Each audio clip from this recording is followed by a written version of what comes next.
Okay, welcome to The Actor and the Engineer. My name is Paul James. I am the actor. My name is Josh Knapp. I'm the broadcast engineer. Here we go, Josh. Here we go. We are going to talk about Yorgos Lanthimos' new movie, The Favorite. But before that, I did have something to tell you. I was able to go to a Alamo Drafthouse movie party of Die Hard a couple days, and it was a lot of fun. I'm not bragging. I've got this look, this kind of like dismissive like look, but I thought it was really cool because they gave us cap guns and lighters and a Twinkie. So within that movie, I don't know the last time you saw that movie, but Twinkies obviously play a part a couple times in the movie. And then, with the cap guns, you could just, like fire them off. And they gave us like 80 caps, like a multiple reloads. So that was a lot of fun. And then with the lighters, you could like turn the lighter on whenever somebody smokes or like lights up a cigarette, which happens a lot. I mean, the movie's from like 1989. So like smoking was definitely still a thing, big thing back then. And then also obviously in the scene where he's in the ducts where he turns on the lighter, that everybody turned on their lighters. And the other cool thing was they had a smoke machine in there. So like when the first kind of big time when he drops the C4 down the elevator shaft and then it blows up the bottom portion of the building, the smoke machine came on. And so like the whole theater filled with smoke. And then at the end, when the roof blows up, the smoke machine came on again. So it was a lot of fun. It was really cool. Okay, so I'm going to try not to sound jealous, envious, pessimistic, sarcastic, cynical about you and Alamo Drafthouse and me never getting to go again anytime soon. I'm going to leave that part to the side. So what you're telling me is you got to see Die Hard on the big screen again during the holiday season because that's a big debate, and they just recut the trailer for Die Hard to make it look like a Christmas movie. Have you seen that yet? Yeah. It's actually very clever. And it's like, wow, it really does take place at Christmas time, but it's not a Christmas movie. And I've had this discussion with many people. And so on top of all of those fun things that you got to do, they turned Die Hard into a Rocky Horror Picture Experience. And you got to, light lighters and eat Twinkies and have that kind of experience. And that's probably going to be a yearly tradition at the Alamo Drafthouse. So all of that is not allowing me to be pessimistic, sarcastic, cynical, or jealous or envious of you going to the Alamo Drafthouse. Okay, I'm just keeping all that in my mind. Yep. I'm just keeping it all right. I mean, I'm not hurt. I'm not jealous. No, not me. Anyway, that's very cool, though. Yeah. That's very cool. And I love the fact that they do that because they get how much that movie means to people, especially somebody who grew up watching it. And it is one of those holiday traditions that's really not a holiday tradition. So it's very Alamo Drafthouse-ish to do something like that. It's almost tongue-in-cheek that they're doing something like that. Oh, yeah. And I love things like that. It's a wink-wink to, it's not really a Christmas movie, but we're going to release it and do it again a couple of weeks before Christmas, even though it's not a Christmas movie. They're definitely leaning on That's great. that. So, it's great. all right, well, on to a Yorgos Lanthimos movie that I didn't even think, I was kind of shocked when I heard about this, whatever it was, 6 months ago, because we just gotten Killing of a Sacred Deer. So I kind of thought like, well, maybe he was going to, take a break for a little while and figure out, what his next step was going to be. But then I found out that this movie, The Favorite, was not written by his writing partner, Efthimis Philippou, I think. I don't know really how to say his name, but I'll definitely give it I'll give it a try. It's Efthimis Philippou. So yeah, I was not expecting another Yorgos Lanthimos movie. And I think this movie, which is based on like set in early 18th century, so like 1703, 1704, something around there. And Queen Anne, how she kind of like has is the queen of the United Kingdom, but doesn't really know how to be queen. And so she's got her close best friend kind of, calling the shots for her. But then a new servant shows up who happens to be the cousin of her friend Sarah, and kind of like gives Sarah a run for her money as far as like, who's going to be the best friend influencer of the queen. So it gets crazier from there. But when I found out that he wasn't with his normal writing partner, I wasn't sure what to think about it. And then I saw the trailer and it looked hilarious, and I was like, all right, I'm done. So I didn't really know much about the movie. So, what about you? How did you? I mean, I'm assuming you were anticipating this movie too. I was, because of something that you said. I don't think we did a fall preview show. I am having the worst time remembering this year when it comes to movies. I remember the movies, but I thought Annihilation and Ready Player One were last year. And I had this panic because I was like, wait, I don't think I put that on my favorite movies of the year list. How come I didn't? You know, I had this panic, and I'm not kidding you. It was like 2:30 in the morning. I got out of bed and went IMDb'd Annihilation and Ready Player One. They came out in February of this year, so they are 2018 releases. Mm-hmm. Anyway, the point to that is that we usually have some kind of conversation either off podcast or on podcast about upcoming movies.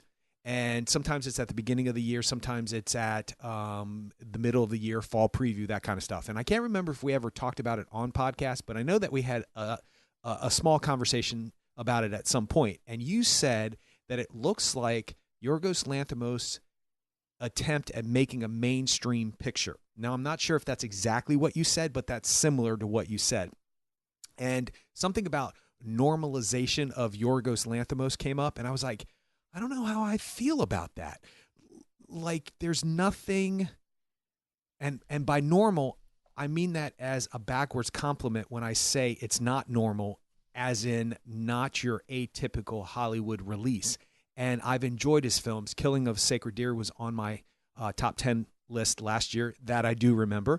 And because that movie is ingrained in my brain. Speaking of which, every one of those actors, of course, you know, Nicole Kidman goes on to work. But the two younger actors are in, the young boy is in mid-90s. And Sunny the young Solchick, yep. Yes, and the young girl, young lady who's in it is in that new Natalie Portman film. Vox Lux. Yeah, she plays Natalie Portman's daughter. Cool. And I think when we reviewed, or when we talked about A Killing of a Sacred Deer, we talked about how these are actors we hope go on to do other things. So the long and the short of it is that your comment intrigued me, because I thought, I'm not sure what normal for Yorgos Lanthimos in Hollywood would be. And I was a little scared of that, because he has such an interesting voice and says such interesting things that I wasn't sure I was ready for him to do some kind of lightweight, 18th century comedy with Emma Stone, who's a huge star, and Rachel Weisz, who's a huge star in her own right. Mm-hmm. I mean, maybe not as name recognizable as Emma Stone, but they're both Oscar winners and they're both known. So I wasn't sure what I was ready for. And in 3 minutes of the film, I was like, what was I even doubting? How could I even doubt that Yorgos Lanthimos is not going to put his thumbprint on a film? And he does it brilliantly. So it's not that I anticipated it. It's not that I was looking forward to it or concerned about seeing it. It was that I wanted to know how he was going to find a different voice in this type of new framed film that he was making. And I was completely off basis, because it is him done with this storyline. That's it. And I don't even know what the right words to describe what his films do to me. Some people would say odd and weird and off-centered and left of center. And I don't even know if those are good adjectives, because odd has a negative connotation to it. Weird has a negative connotation to it. Left of center has a weird political connotation to it. None of those adjectives make sense to me. All I know is that I experience something different every time I see one of his movies, and this film did not let me down. As a matter of fact, I am going out on a limb and saying I think it's going to be in my top 10. That's how much I enjoyed it while I was watching it, and then how much I enjoyed laughing about it and figuring it out over the last couple of days, because I just saw it on Monday, and I haven't stopped thinking about it, and that's always an indication. Mm-hmm. So I kind of loved it. Yeah. I mean, for me, I didn't know I guess I didn't know what to expect, because I knew it wasn't going to be, I would say, you could say that, that his movies, the Yorgos Lanthimos movies, are challenging, but not necessarily in an academic way, but like emotionally arresting, I think would be one way to say it, where they are, they put things in front of you that you, number one, probably haven't thought about, or number two, don't want to take to the eventuality that Lanthimos takes them to. And so in this movie, it just seemed, it took me a while visually to get into that frame of mind, and it felt a little off to me. I think some of it was his use of extreme wide angle shots and fisheye lenses in a lot of these scenes. And I was trying to figure out, like, I started getting like a Barry Lyndon vibe. And in fact, like, I watched Barry Lyndon last night, partially because it's the next movie in my forever long taking Stanley Kubrick marathon, which, because I'm doing it chronologically. So I watched A Clockwork Orange, like, I don't know, a month ago or 2 months ago or a month and a half ago. And so the next one would be Barry Lyndon. So I watched it again last night, and that's like a 3-hour long movie. It's a long movie, but he uses zoom lenses a lot, like slow zooms in, slow zooms out to emphasize particular scenes and character interactions. And I think that The Favorite similarly uses wide angle lenses to focus on certain characters in the center of the frame, or try to distort the kind of like there's multiple scenes that talk about opulence in this movie, but one way I think that he tries to show the opulence is by wide angle lenses, or like these extreme fisheye lenses, and just to try to like give the viewer an idea of how big some of these rooms that they're in are, and to try to be enveloped by these rooms or by these environments, and also to show how isolating those things can be. So it took me a while to get there. Like, I was like, I don't understand why he's using all these wide angle lenses, and they're extreme. And also to try to, understand what the tone of the movie is, because it did seem like a comedy, but then, I was just trying to figure out where all the pieces were. It took me a little while, but I think by the end I understood his choices. And the thing that got me through all of it was the performances by the characters. I mean, Olivia Colman was awesome in this movie, and you kind of expect Emma Stone and Rachel Weisz to be good. And we've seen Olivia Colman even in a Yorgos Lanthimos movie. She was in The Lobster. And she was good, and she's really good at delivering, she has good comedic timing, I think, for, delivering lines. And I mean, so does Emma Stone too, but I mean, it feels like a part that was kind of like, written for her. So I thought that was really cool. And, I don't know. It took me a little while to kind of like grapple with the movie, because I think the trailer does a good job of like getting you into the theater, but once you're in the theater, it's kind of like a different thing, I think. You don't think so? No, I agree with you 100% everything that you said, but that's Yorgos Lanthimos. If you advertised his films the way that they are, I don't know if people other than you and I and a handful of people who know who he is would go to them. Yeah. At first, and I'm going to jump from one thing to the next, but I'm going to come back to what you were just talking about. At first, I was like, why is Emma Stone in this film? She's out of place, in my opinion. She's this mainstream Hollywood actress. But then it dawned on me, there are complete extreme things in this film that should not add up. They shouldn't be in the same room together. And when I noticed it is the same time that I came to the conclusion that I liked what he was doing stylistically with the fisheye lens and the wide shots. At first I was like, what is he doing? Okay, there's got to be a reason. There has to be something. And I believe it has to do with duality. It has to do with every character in this movie has two or so many faces. I mean, actually, Emma Stone has the, young, manipulative but sweet and kind side of her personality, and I shouldn't have put manipulative into that because it doesn't come across that way when she's trying to be kind to the queen with the herb dressing that she puts on her leg and that kind of stuff. But then the whole other side to her is that she had a certain position in life and now it's gone and she needs to get back to that position. And as a character, she makes you forget that's her motivation, but it's her motivation from moment one. And when it finally comes to her conclusion, or what she thinks is going to be her conclusion, and she finally gets what she wants, you're like, oh yeah, she was doing that this whole entire time, and she made me forget with her sweet and kind and all that other stuff. And you can't say enough about Rachel Weisz's performance, because she's carved out of stone almost. She's almost so wooden in her approach to how she deals with everybody but the queen, although that shows up too every once in a while. But the point to all that was back to what you were saying about the fisheye lens and the wide angles. It wasn't until I believe Emma Stone was wheeling the queen down the corridor, and that very extreme wide shot of the corridor, and then it fisheye lensed too, and it bent in the middle, where she ended up looking out the window and not liking the musicians that were playing out there. And she does that great screaming voice that she does a couple of times through the movie, which is spectacular, because it's also adds to the duality of the character. You're not expecting her to do something like that as a queen, but at the same time, somebody who's the queen, who has all right to do whatever she wants, can do and say anything she wants.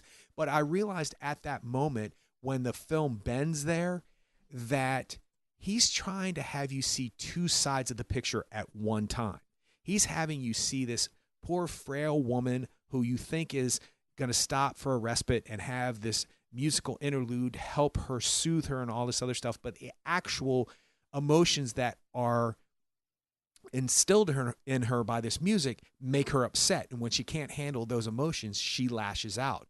So there was something about that actual shot that made it make sense to me. And then I started thinking later on about all the shots at the beginning of the film, how they were really showing you what you're seeing is not necessarily what you should be seeing. There's stuff under the surface here. There's a duality going on with these characters. And if it had just been a trick to look unique and cool and out of the ordinary to do the fisheye lens, which I'm not a big fan of that effect. I never have been, although I love the hell out of those Beastie Boys videos from the 90s, but that's because I love that one album. But anyway, so it dawned on me that it actually has a purpose, and he's actually trying to allow the audience to understand something through his take, through what he visualized on screen. And I don't know if I made any sense about that, but for me, it just all of a sudden clicked in that one shot. It's like, because it's that window's right dead center of the screen where they decide to look out. And I believe that window's open when they pass it too. And it dawned on me, oh, there's the middle part of this story, there's the end part and the beginning of the part, but what the in-between parts of that corridor are the most interesting. Because there's a point where, and it was very disturbing because I was still confused about it. There's a point in the beginning of the film where they're in like the kitchen, and it's really this long shot upwards of the kitchen. And then one of the maids says to Emma Stone something, and Emma Stone has to go somewhere, and I can't even remember what the whole point to that scene was. But all of a sudden, when he pulls back, it's that fisheye lens, and it's the opposite effect of what's happening in the hallway. It bubbles towards you. And I realized that this is the character now making a different movement in the film. She's going from one place to the next, and it's his way to visually say, this is happening. So I don't know if any of that makes sense, but that's what I took from it. No, I mean, that's interesting. He does choose specific moments in which to use those lenses. He's not using them all the time. But yeah, I mean, a lot of times it's in it's in long hallways, or it's, in that main, the queen's bedroom, Queen Anne's, main bedroom where she has the rabbits and all that stuff.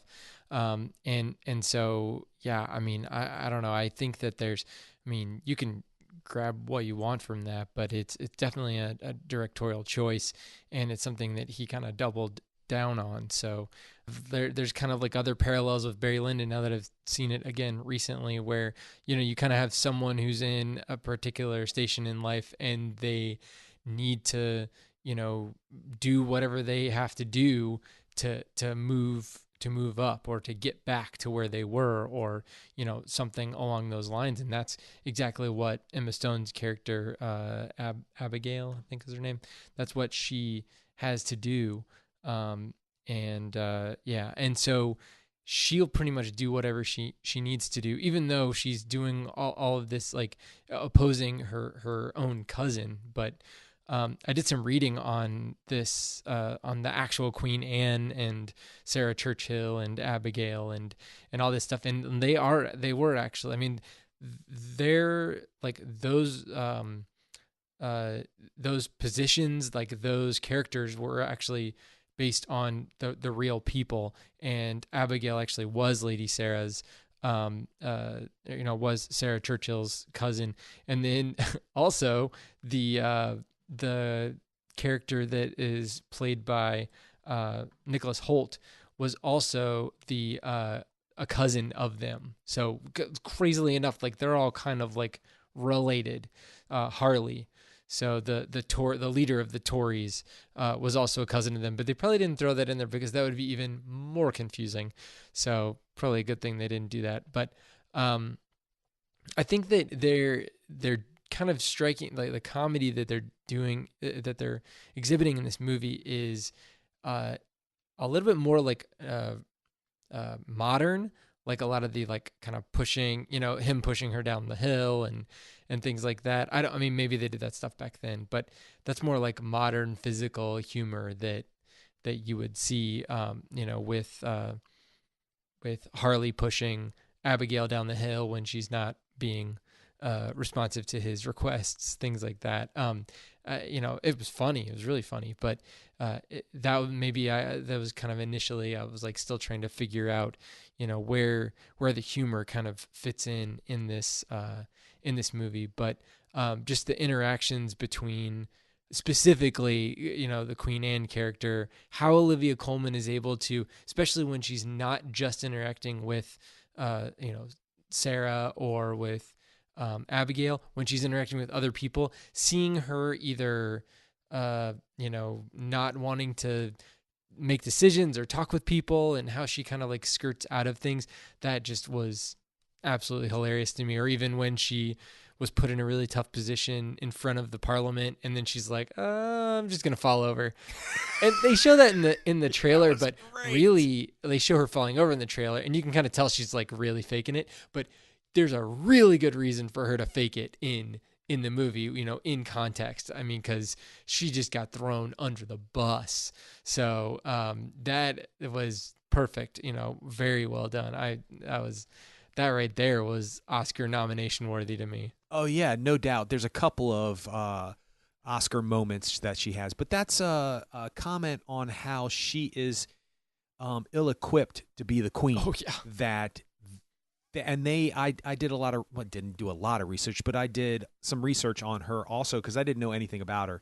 And at first I was like, is she real? Like, I don't know what was real, what was not real. I don't know the history of the queens of England. So I looked it up, and they said that, she was very, likable and kind of easy to get along with, but she was passive because she was uneducated in the ways of being a queen, and not necessarily the, being a queen part, but the actual diplomatic and political part of it. She didn't really understand, nor did she want to take the time to understand, according to a lot of these biographies about her. So to actually see that physicalized in the film is great. I think that's what makes it funny. It's an odd moment, and everybody who falls down, it's funny, as long as they get up and they're not that hurt, but it's funny.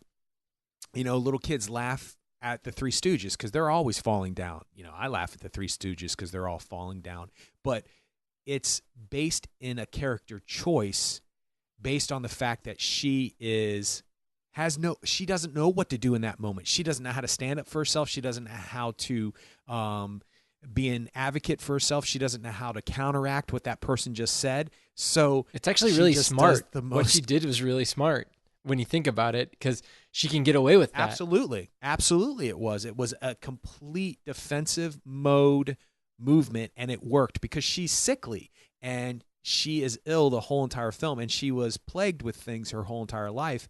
and literally and figuratively.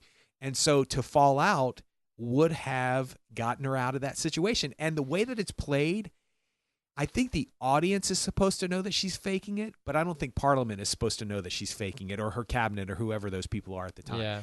And that's what makes it funny for me.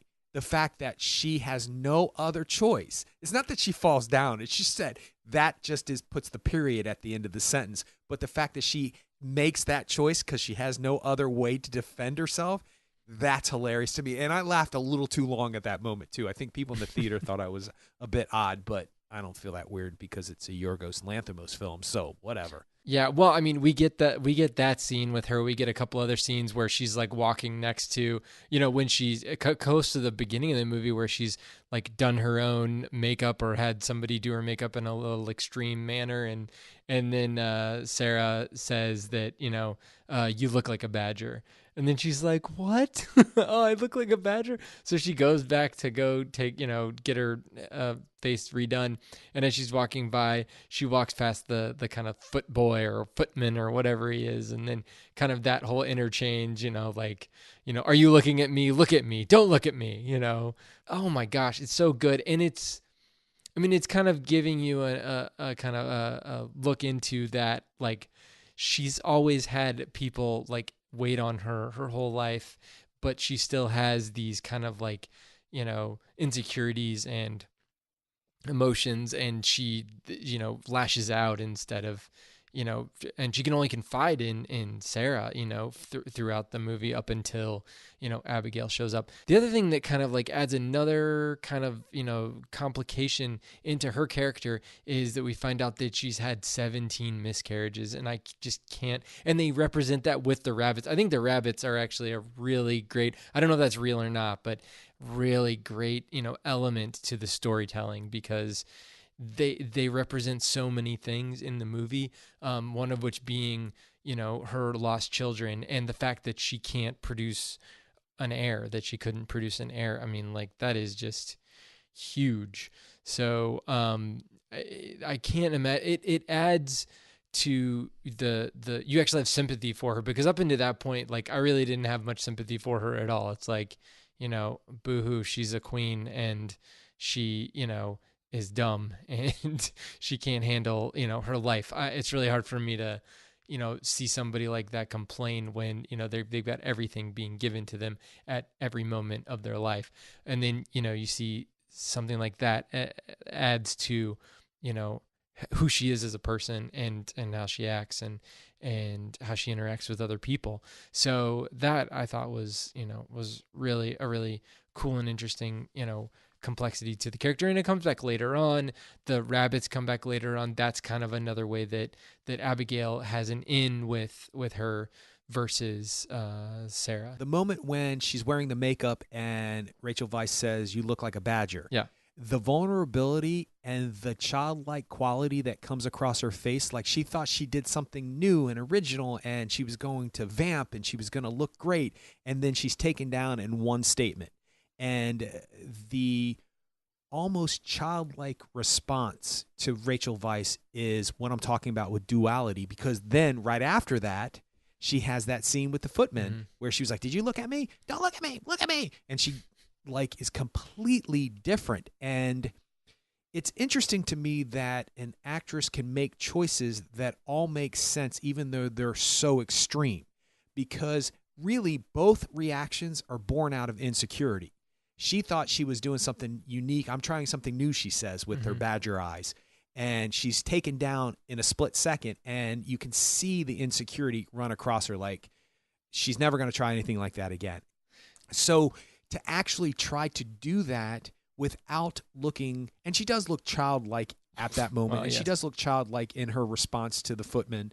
But the fact that she still has power as the queen allows her to respond, even in a childlike way, but with authority. And the duality to that is amazing. And speaking of the 17 rabbits, because obviously that's a motif and a visual metaphor that's going to come back all the way to the end of the movie, but Olivia Colman should be nominated for the Oscar. And it's not necessarily for all of these touching moments. It is for that kind of comedic turn that she does.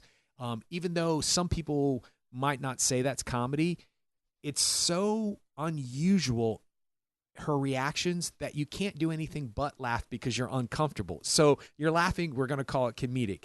But that moment when she describes her 17 children, and they list those on Wikipedia and what happened to all 17, and some of them were born and died 2 years later. I mean, it's a really devastating part to her story.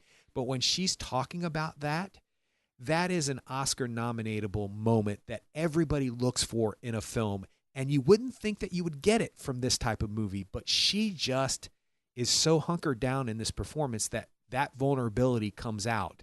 And it's a beautiful moment. And you're right, it is the moment that you feel sympathy for her, and you kind of understand why she's kind of knocked in the head at that point. I mean, not only is she not produced an heir, which is basically her sole purpose after a certain point in her reign, but she's produced 17 that have not worked out.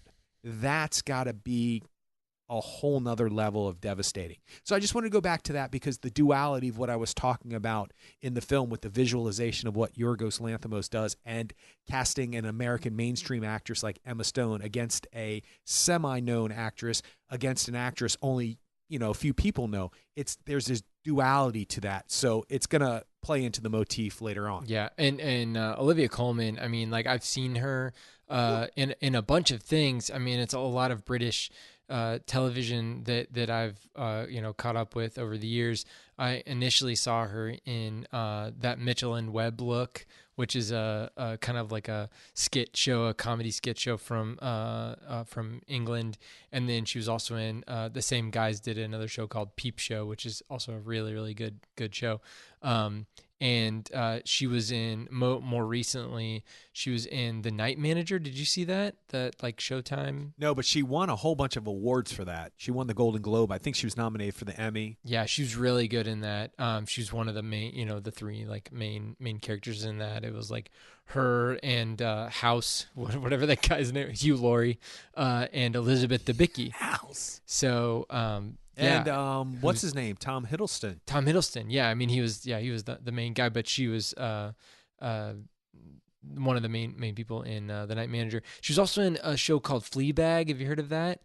With No. Yeah, it was created by she played L337 in Solo, and her name is Phoebe Waller-Bridge.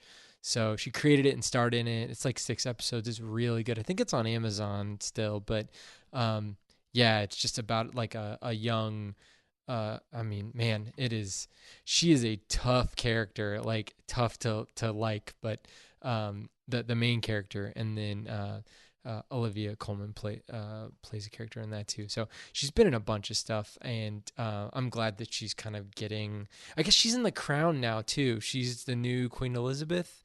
So, I mean, she's obviously doing fine for herself, but I think that I will, I'm glad she's getting at least some more eyeballs on her. So, cause she's really great. We have not talked about any of the other characters, like the Nicholas Hoult character, or have you seen Sherlock? Yeah, my father loves it. Yeah, so Mycroft is the guy who plays Mycroft is the husband of Rachel Weisz, and his name's Mark Gatiss. Oh, I couldn't place him. I was trying to place him during the movie, and I was like, "Who is that guy?" It's all that crazy hair. Okay. Like it's the wigs that they're wearing. Yeah. No, it's hard to tell. Well, he takes his wig off at the end of the film, but I recognized his face, and I was like, is he in The Lobster? What am I recognizing him from? What am I recognizing? That's it. Yeah, okay. That's it. Yeah, I saw him and I was like, oh yeah, that's him.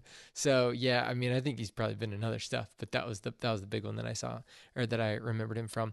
So and I think that I think those guys did a good job. Nicholas Hoult did a good job.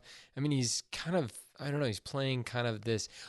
It was hard for me to try to figure out if he was supposed to be playing like a particular, like a fae type character, or if all of the people in that party were that kind of effeminate or what. But I wouldn't think that would be the case. But so and I also didn't realize that there was going to be like a romantic involvement with all of the female characters. Was that specified in the trailer at all? I don't remember. Was it? No, not at all. And it's only rumor. And there is supposedly some kind of document that one of the women, I can't remember if it was Abigail or Rachel Weisz's character, wrote something and showed it to some government person. And it's only rumored that was. I can't remember who it was, though. I was reading it on Wikipedia. It is part of her story. It is part of a rumor of Queen Anne's story. Yeah. And side note, what's a fae? You just said Nicholas They Hoult said is they a said fae? a fae character, like fae is an FAY, I think. So isn't that like a? I've never heard that term before. Is that like a fantasy thing? No, I thought they said a it. fairy is a fae. Oh, okay, fairy. I thought they said it in the movie. That's what it says.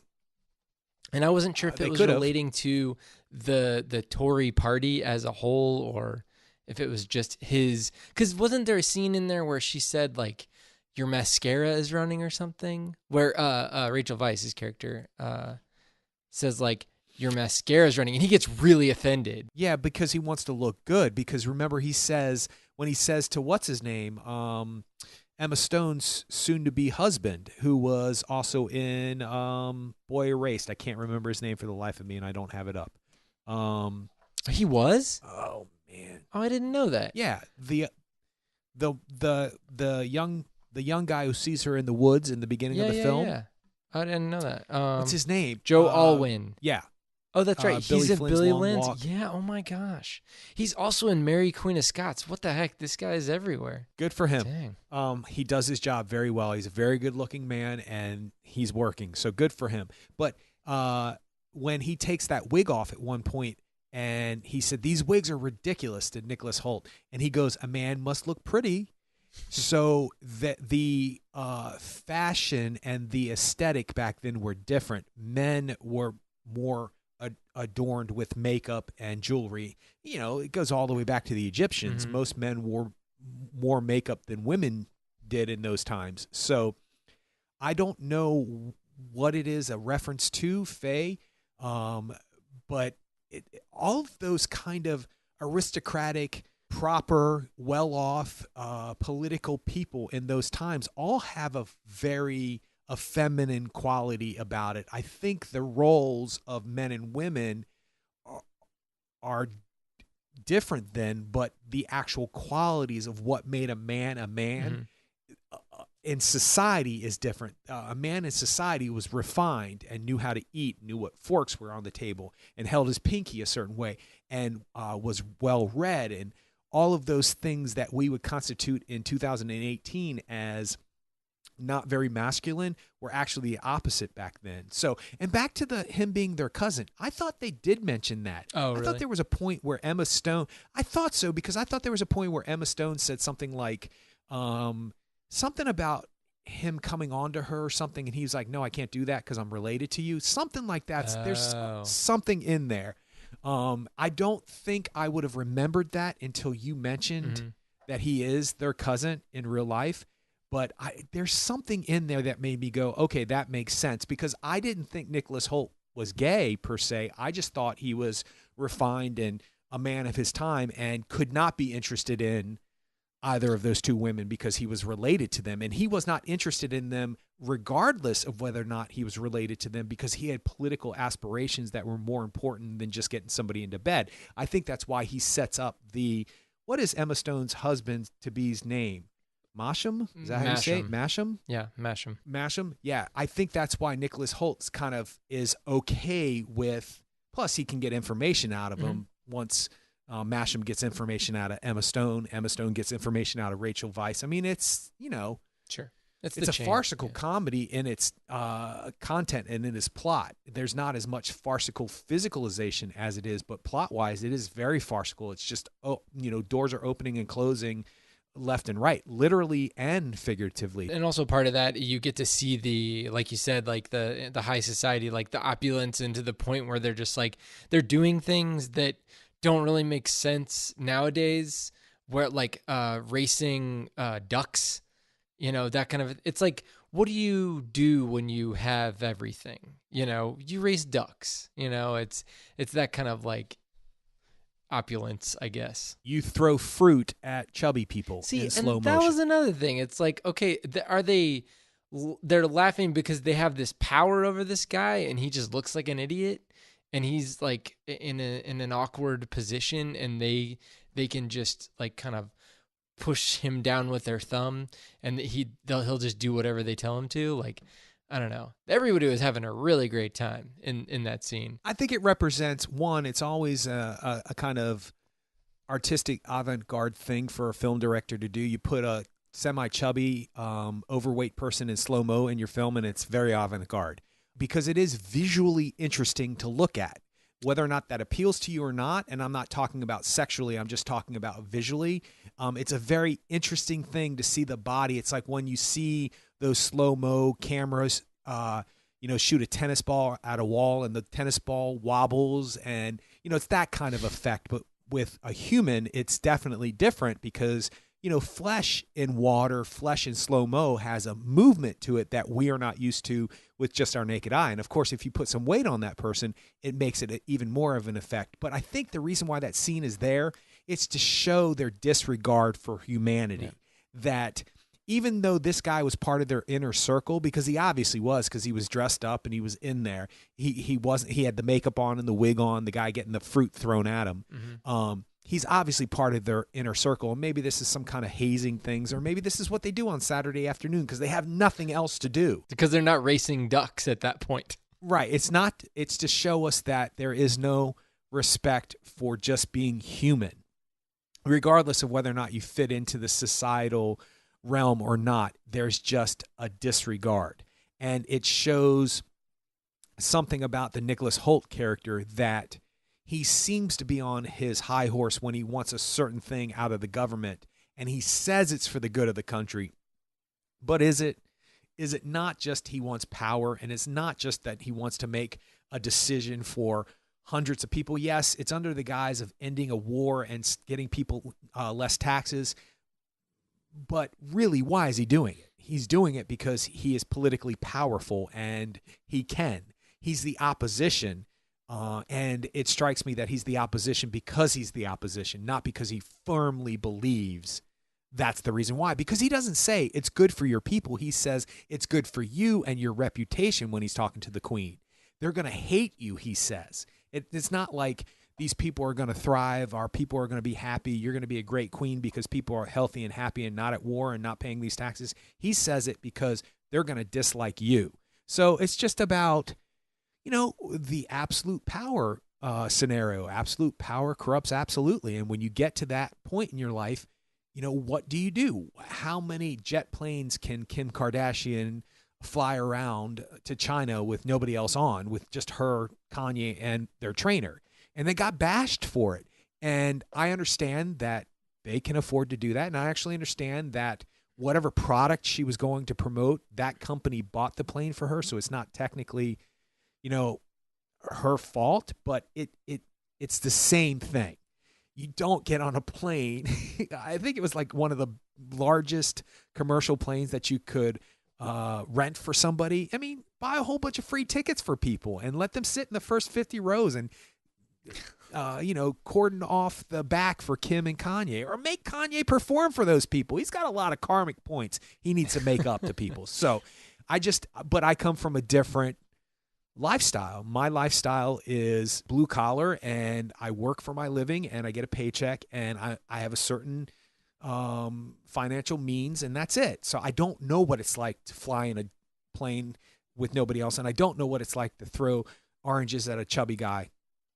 Wait, do I? Jeez. No. All right.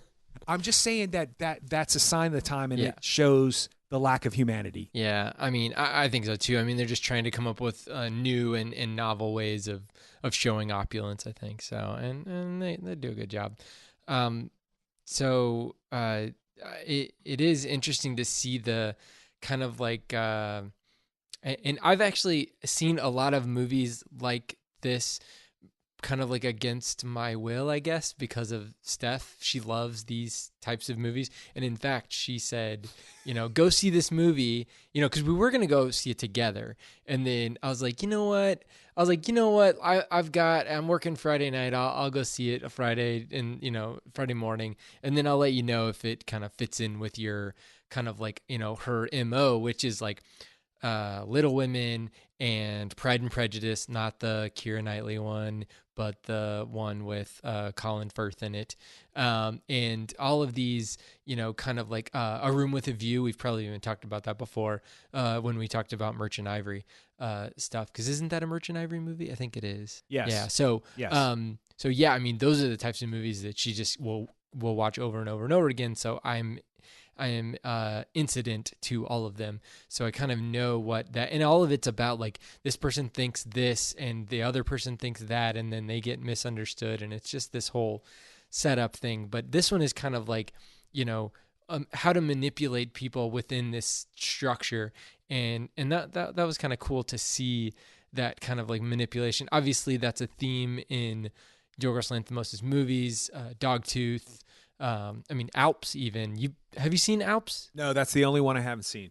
Oh, okay. So Alps even, and that's kind of like people manipulating themselves by hiring someone else to be like, it's a crazy concept. It's a pretty high concept movie, but I think it works okay. But anyway, so it's something that he likes to delve into, and we get to see how, you can see the wheels turning in, and Abigail's head, especially like the scenes when she's like beating herself over the head with the book to make her nose bleed and things like that.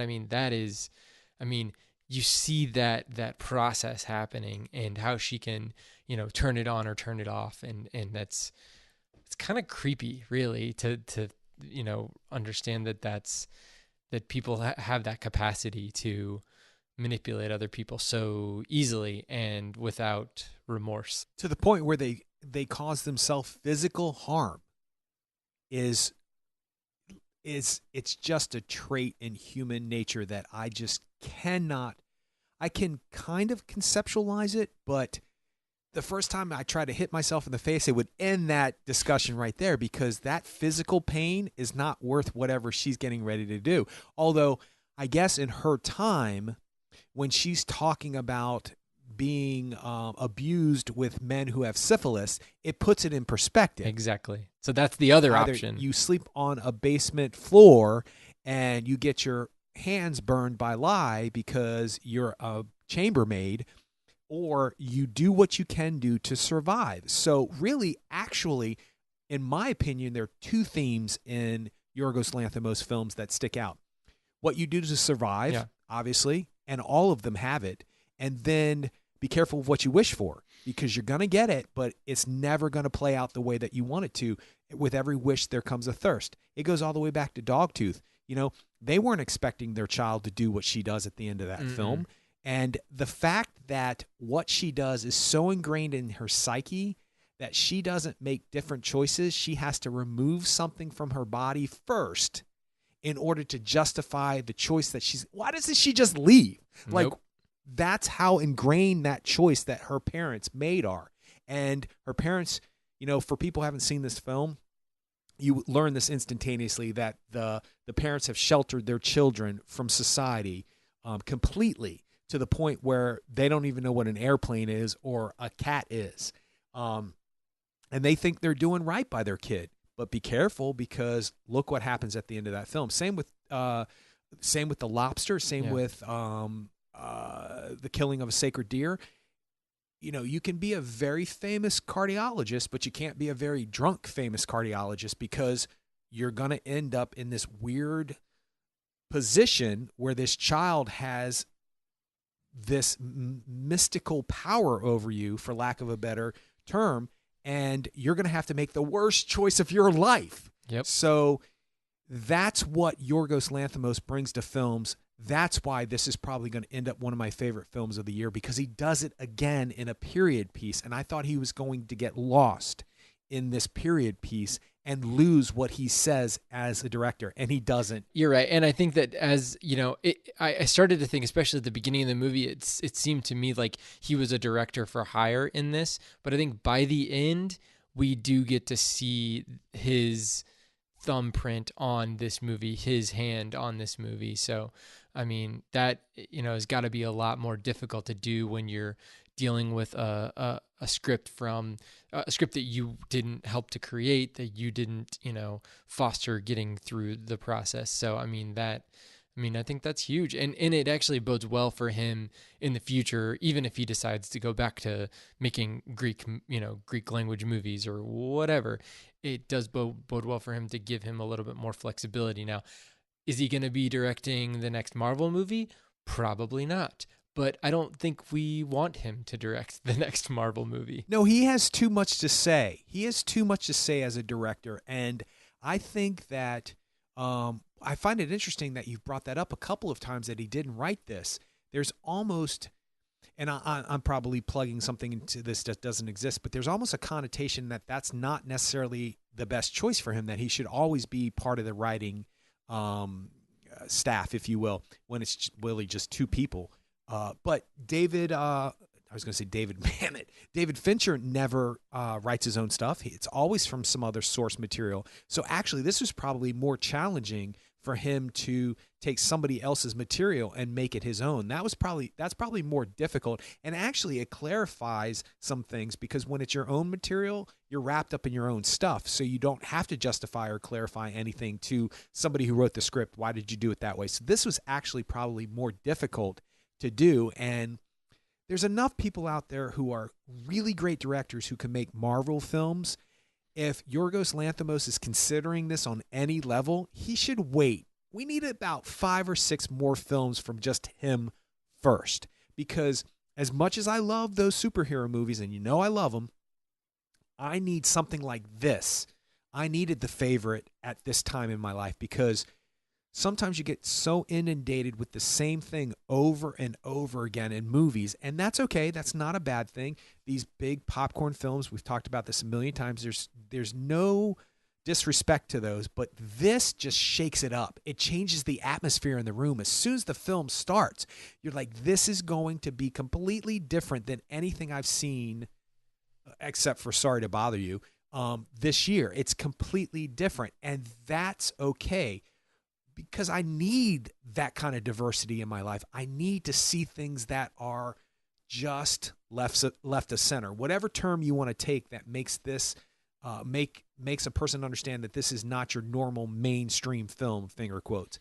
I need stuff like that. I was so invigorated after this film, and I would venture to say, even if I didn't like this movie, which I did, I loved it, I would have come out invigorated, because it's so unique to itself and unlike anything else that I've seen this year, that right there is worth the price of admission. So if he wants to direct a Marvel film, I think that's great, because it's going to be interesting as hell. Yeah. But just wait a little bit. He's young. Wait. We need you here. We don't need you in the 13th version of Spider-Man. Not yet.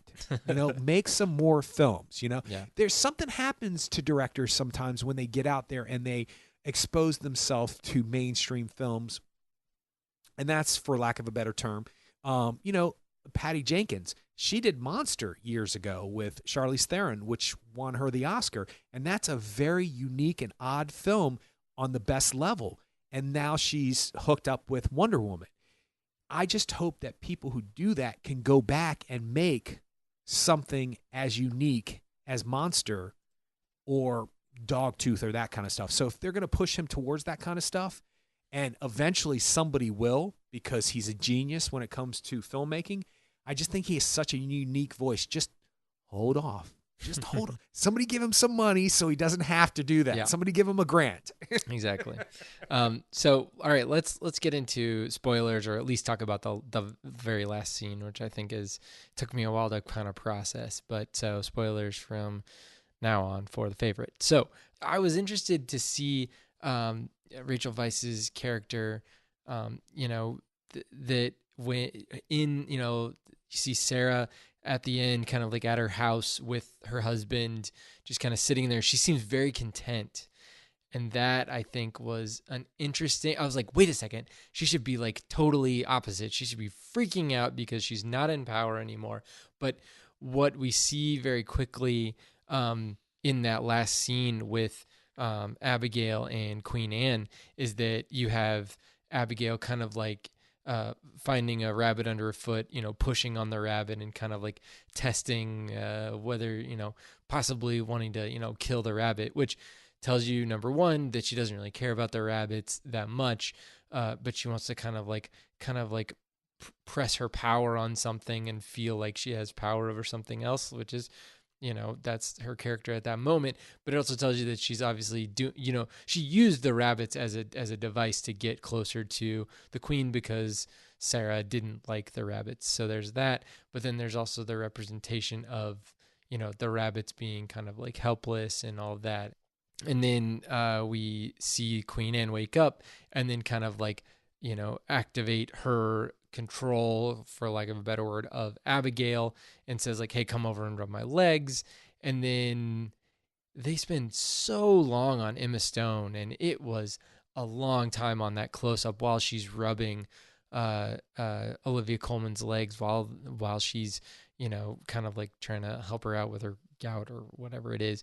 And Abigail realizes that she's put herself in this position and she really has nowhere to go, I guess. She feels like she's kind of not in control. Did you get that feeling?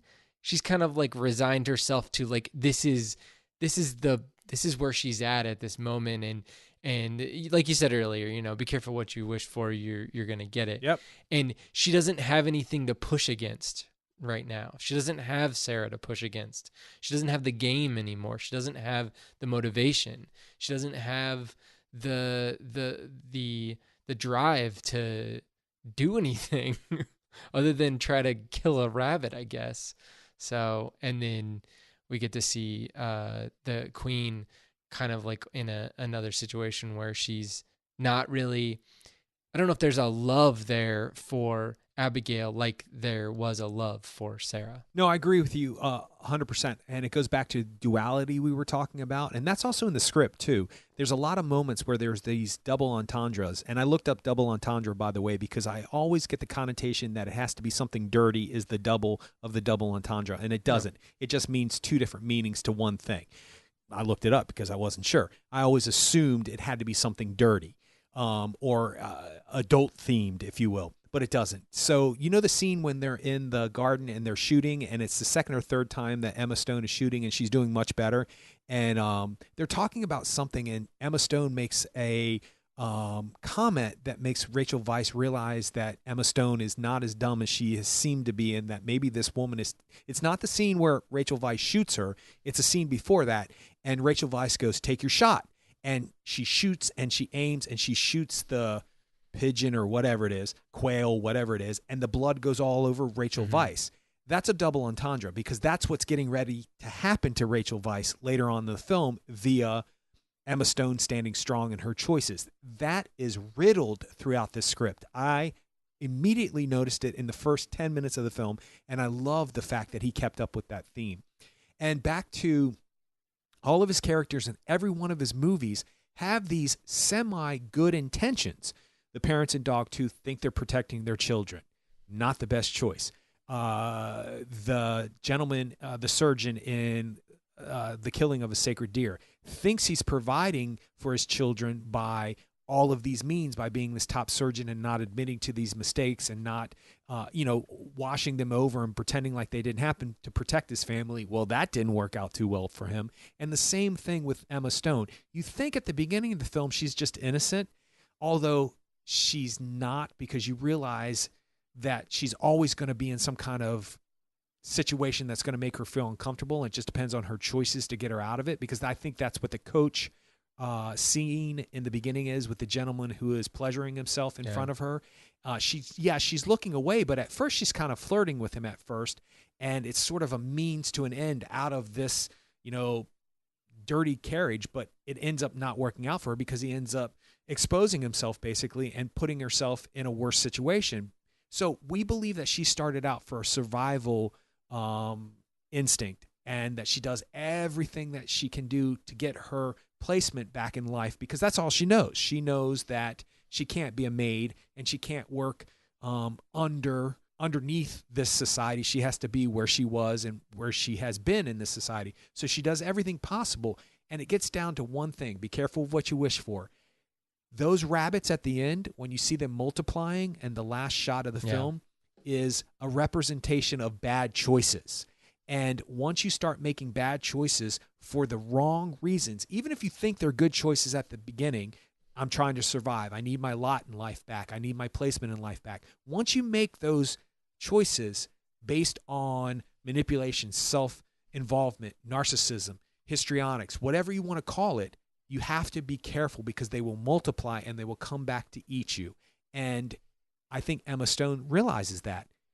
Yes, she's in a better position. Yes, she has better food. Yes, she's sleeping in a better bed. Yes, she has better clothes. Yes, she has better food, but she's still rubbing this cystic leg of a queen. She's not in any better position than she was in the beginning of the film when she was trying to do something nice for the queen. And that's all she gets. And she realizes it. She realizes this is it. This is not what I was expecting. Now, one would venture to say that, be thankful for what you have in this world, because you're going to lose it one day, and then you're going to have to try to get it back. And she does, and she's not grateful for it then. That's what I think the rabbit represents to me, that she's not grateful to be in that position, that she could take that rabbit and squash it in just a moment because she feels like she has the right to do something like that, because I'm not thankful for anything like that. She's probably never been taught to be grateful for things, because that's her lot in life. That's her position in this society. But it speaks to a broader thing about human nature. People want and they want and they want. And once they get it, be careful what you wish for. With every wish, there comes a thirst. It's a line from a Bruce Springsteen song. And I believe that, and he might have stole it from somebody, but probably not, because he's Bruce Springsteen. But you have to be careful, because with every wish, there comes a thirst. And if you're not ready to satiate yourself of that thirst, then you're doomed to rub scarred, pustular leg things for the rest of your life. So, and I think that's why Rachel Weisz is so happy at the end of the film, because she still has her husband. She still has her position. All she has to do is move out of the country. Big deal. She no longer has to put up with that crazy queen who, is she really her lover, or is that a manipulation of the queen? Does she really have sexual attraction to her, or is she sexually attracted to women, or is that a means to an end? That's all gone for her at the end of the film. It's done. She has a husband who can support her. She has a position in life. She's aging out of anything that's semi-important in her age range. So she's good. And she's probably realizing Emma Stone now has to put up with all of that crap. And Emma Stone is ill-prepared for that position, which is probably, Rachel Weisz was politically savvy. She understood the inner workings of what was going on. She was like the fixer, if you will. And she understood. Not only did she get what she wanted out of the situation, but she got and she does mention, this is best for the country. This is best for your situation with the country. This is how people are going to think about you. This is what's right to do for the people, and that's why you need to raise their taxes. This is going to be best for the country. Yeah. So in a way, it's brilliant, because the character you think you're going to end up sympathizing with becomes the character you end up disliking, and the character that you dislike almost through 95% of the film ends up being the character you're like, damn, that was smooth, because now you're free. You're free. And here's another reading of it, at least for me, like seeing, the relationship of the rabbits, and when you overlay, because I think Lanthimos overlays the queen's face with Abigail's face with the rabbits all together. And I think that's kind of right after, showing Lady Sarah, showing Rachel Weisz and her situation. And it kind of makes me think that, in the same way that Abigail, the Emma Stone's character kind of like pushes down on the rabbit with her heel, that seems to be kind of like what Rachel Weisz is doing. She was able to manipulate the queen to the point where the queen was in love with her, like romantically in love with her and willing to do things for her. and where the Emma Stone's character was fighting against her, like, for sport essentially, and trying to win this game that ultimately wasn't, that was like third or fourth down the list for Rachel Weisz's character, for Lady Sarah. Like, she was running the country while all this other stuff was going on. So, that was the big game for her. And then she was having, moving her way in and out of all these other things. And this, Abigail situation was another thing. And then so she's able to move on and be successful. Whereas, it's like, the Queen and Abigail are kind of like meant for each other, because they're both, they both had these purposes that were just not, weren't thought out as well as they had hoped until they actually got to what they felt like they wanted. And then now they're in this situation together. So it's so, they both seem so alone in that last scene, even though they're right next to each other, and even though they have each other, but you can tell that they don't have a connection, in the same way that the Queen had a connection with Sarah. So whether, like you said, whether Sarah actually loved her or not in a romantic way, it was definitely, the Queen definitely had those feelings for Lady Sarah. So I don't know. I mean, that really went really far for me in kind of like bolstering this movie, and it made me think a lot more about it. So I thought that was a really great last scene, and yeah, I like you wanna watch it again and see if I can't pull out any more stuff out of it. But yeah, it's I was thinking when I was leaving the theater, which is always a good thing. Well, life is complicated, and it always will be. And there's a point where, and I would say probably 35, maybe 40 years old, where you go, oh, it's going to be complicated forever, no matter what your situation is, no matter whether or not you win the lottery, no matter whether or not you're working paycheck to paycheck, whether or not you have a family, don't have a family, everything is complicated. And the old cliches are true. Life is not easy. Life is not fair. No one's going to do anything for you. You got to do it for yourself. All those things are true. And it takes an interesting vision from a director, regardless of who wrote the script, because the script deserves to be nominated for Best Original Screenplay for sure. But it takes an interesting director to allow his vision to come through, to allow us to know that, because this is what I'm taking from it, be careful what you wish for. Life is complicated. Once you finally get where you want, it's never going to be easy. It never will be easy. But he does it in this 18th century period piece with these incredible performances by everybody. But the three leads are amazing. And then he makes these interesting choices that I'm not sure why he did what he did. I'm sure there's a reason, but it's almost too much for me to figure out. Once I left the theater, I was like, because I noticed it. I'm going to bring up something in just a second, 2 points actually. But I was so busy trying to figure out the humanity of the film and the complexity of what the screenplay was trying to say that I don't know how to venture into this subject and then put it in with what I'm already thinking. The design of the costumes and the soundtrack. First of all, the soundtrack is very Yorgos Lanthimos, with that kind of like droning one piano note thing that goes dong, dong, and then goes ding, ding in between it. It was, I don't even know how to describe it. I don't know. I can't say I enjoyed it, because it's gets to a point where it's like the repetitiveness of it is like, if that's insanity, that's what insane people hear in their heads. I can see why they talk to themselves walking down the street, because that would drive me to the point of, I've got to get that out. And it happened in certain scenes, especially in the beginning of the film, which I thought was interesting. But I don't know what it means, and nor do I have the capabilities of analyzing it right now, because there's so many other things that my brain's thinking about. Maybe on the second or third visit to this film, I'll figure out, oh, the soundtrack for me meant that. Same with the costumes. Did you notice there were 3 colors in the film and only 3 colors in the costumes? Black, white, and burgundy. That's it. Interesting. Black, white, and burgundy. And primarily, all of the court and or the queen and or the two female leads always wore black and white, always. And then some of the footmen and some of the government wore a burgundy red type of coat, but that's it.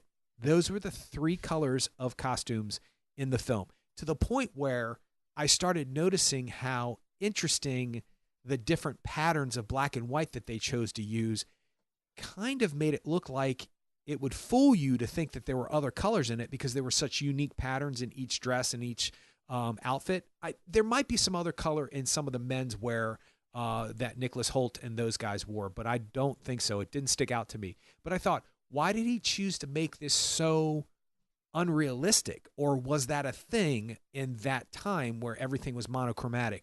Everything was one color. Was it because that's what they could, weave together? They didn't have a lot of dyes. They didn't have a lot of color. I don't know. I don't know what the choices are, but there's a scene where I guess they're like the ladies in waiting are all watching the little like Mozart looking guy. And that's what I thought of when I saw it, that it was Amadeus. I don't know why. I know it's not, but that's what I was thinking. And you see, because there's different types of women watching, some a little bit older, some a little bit younger, and they're all wearing black and white. And they're all having that like hat stick up in the back. It looks like a fan that's spread out, but it's on the top of their head. And some of them wearing little polka dots with white and black patterns. Some of them are checkered, all that other stuff. And it just stuck out to me, and I thought, I have no idea why he made this choice, but it was interesting. And I would like to eventually research why he made that choice, because obviously the costume designer came to him and said, I have this idea, or he went to the costume designer and said, I have this idea, and they stuck to it. So the next time you see the film, you'll notice it because it's everywhere. Every time the queen is in anything, she's wearing that very cliche looking black feather thing that queens wear. They usually have it on the trims of the capes that that queens wear, and it's like white fur with little black like feathers going down the side of it. I don't know why that's so regal, but that's what it is. And she at one point has those little black feather things all over her dress, but the whole dress is white except for those little black feather things or furry things. You know what I'm talking about? Yeah, a queen's cape or gown or whatever you call it, shawl or something. Yeah. It's got that white furry trim, and then it's got those black looking things on it. And they took that to the nth degree with her costumes, because it's always on one of her costumes. I think it's even on one of her bathrobes or something too. So I brought it up because I noticed it, but I certainly don't have any analytical views on it because I don't know why he made that choice, but it was an interesting choice. Yeah, and another thing we didn't bring up was the location.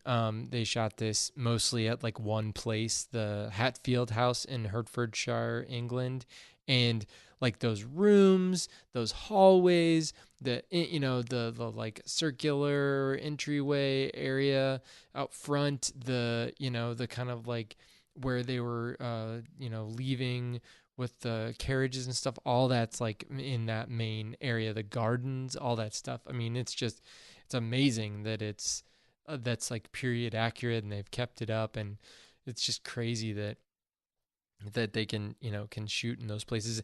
And I saw before I saw The Favorite, Alamo Drafthouse had this thing as part of their 30 minutes before the movie, all the different movies that were shot in that same location. And it was really cool, like seeing all they're mainly period pieces, British, dramas shot in that location, and seeing all the, there's some stuff like Sherlock Holmes, which is interesting because when Sherlock meets Mycroft, when we are introduced to Mycroft for the first time in the first Sherlock Holmes, it's in one of those rooms at Hertfordshire House.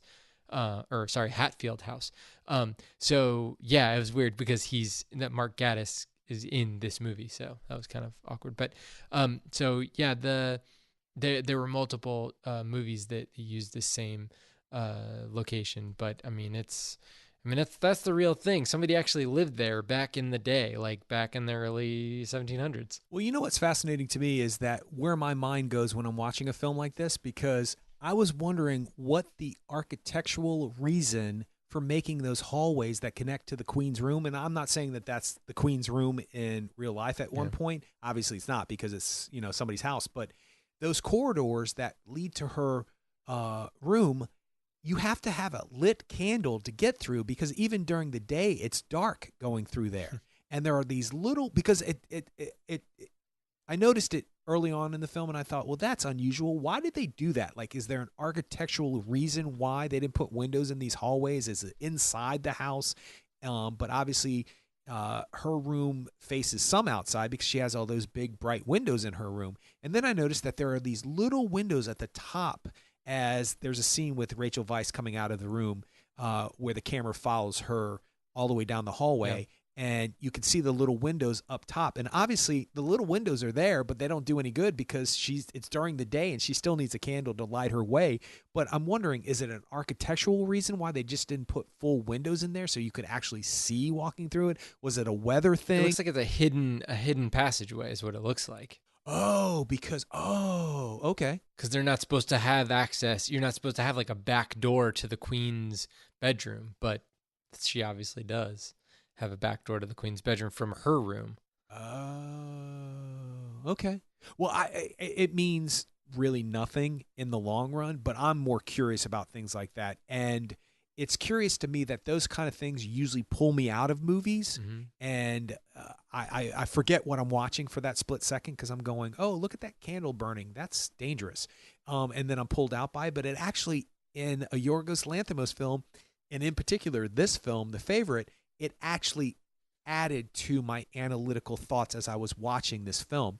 And it's not like I go into a film trying to analyze it or overanalyze it or try to critique it or try to figure it out. But these things come up as I'm watching the movie, and all credit needs to go to Yorgos Lanthimos, because even though those things pull my attention to a degree away from what I'm watching, I still never forget what I'm watching while I'm watching it. So I think that's kind of the best compliment that I can give about this movie. Even all these distractions, all these questions, all these design questions, all these issues, all these double entendres, all of these great performances, but you're still following the movie from A to B to C. And it's because he's just an interesting storyteller. He just is. And his subjects that he chooses to tell stories about are infinitely interesting, to the point where I can't stop thinking about those choices. Whether or not it was a character choice, whether or not it was an acting choice, whether or not it was a directing choice, none of that keeps me away from following the narrative, which is really a high holy compliment, because like I said, usually those things distract me. I would be spending a lot of time in my mind thinking, why black and white? Why black and white? I noticed it. I realized it was for a certain reason. I don't know that reason, nor do I think I ever might know that reason. I might, but that thought pattern doesn't distract from the narrative. That's hard to do. That's hard to make bold choices like that and still keep an audience engaged in what you want them to be engaged in. It's hard to do. Yeah. So he pulls it off. He does. And I have no idea what he's going to do next, but I looked on IMDb and he doesn't have anything, like in the hopper or in production or anything like that anybody knows about. Doesn't mean he's not making a movie, but I'm sure you will be excited. I'll be excited for whatever he comes with next. And there's really no way of determining what he's going to do next, because he's kind of like broken any kind of like mold with the last couple movies have just been crazy. In this movie, even though it seems to be a little bit more palatable in some ways, it still has a lot to dig into. So I'm excited to see what he does next. I will say this was one thought I did have when I was immediately leaving the theater, because of what you said originally about you thought that this would be a little bit more mainstream. I'm sure that's not what you said, but it's similar to what the comment that you made was. I thought to myself, if I saw this film and didn't know who directed it, and somebody said there are 5 choices, and Yorgos Lanthimos was one of the people that I got to choose from, I would immediately have gone to him. There's a sensibility that he has that, it doesn't matter what he chooses to do next. It's going to be interesting. Good, bad, or indifferent, it will be interesting. Yep. Oh, and I just wanted to say that if Olivia Colman or any of the supporting cast, if you want to call them that, because there's a discussion there, but it's too late in the podcast to discuss that. If Emma Stone or Rachel Weisz is nominated for the Oscar, this will be the first time that an actor is nominated for a Yorgos Lanthimos film. Nobody's been nominated yet. So I'm hoping it is Olivia Colman, and she's in the Best Actress category. And if she is, this year's Best Actress category will be the one to watch, because it is jammed packed with possibilities already. And there's always one person who sneaks in that people are not expecting, and I'm hoping it's her, because then, like I was when I was 14 years old or 12 or however old I was, I would go, The Favorite, Yorgos Lanthimos, I wouldn't have been able to pronounce his name, Olivia Colman, who's that? And I would have ventured out to see this movie because of the nomination, and it would have been mind-blowing. So hopefully that's where this goes. Awesome. All right. Well, you can check us out on the web at actorandengineer.com. You can go to facebook.com/actorandengineer. You can tweet us at actorengineer, and you can subscribe to our podcast on Apple Podcasts or Spotify or whatever podcast app you use. We'll see you next time.